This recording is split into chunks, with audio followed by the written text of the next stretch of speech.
Kaip jūs, tamstapelė politologė, manote, ar sutvarkys Andriukaitis sveikatos apsaugą, ar sveikatos apsauga sutvarkys Andriukaitį? Žinot, gvildenant šitą gana komplikuotą klausimą, žiūrint ir taip matosi, kad ten tvarkos ir ten nėra. Ir jau greičiau Andriukaitį galima būtų sutvarkyti negu sveikatos apsaugą. Nu, bet aš nenuvertinčiau Andriukaičio. Žiūrėkit, jo tvarkymui socialdemokratai iš Maskvos per Nidą atšaukė Antaną Vinko.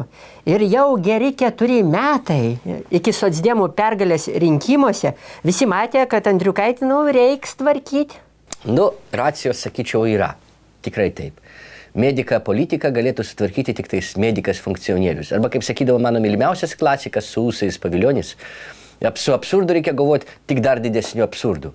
O normalu, kad daktaras dirba per 11 vietų. Daktaras daktarui nelygu. Napoleonas, pavyzdžiui, mokėjo vienu metu diktuoti 4 laiškus. Ramras Gaddafis galėjo vienu metu myluotis su 6 nekaltom mergelėm vienoj lovai.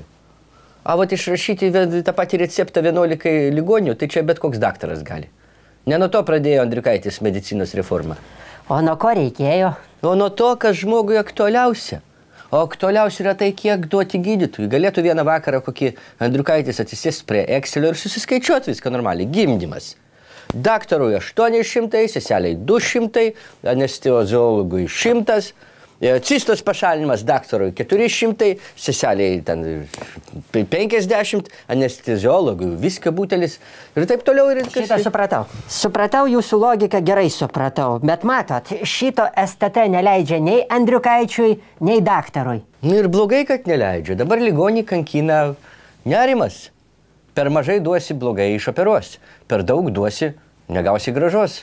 Čia yra pagrindinis stabdys. A kodėl tiek daug žmonių eina pas šundaktarius ir būrėjus?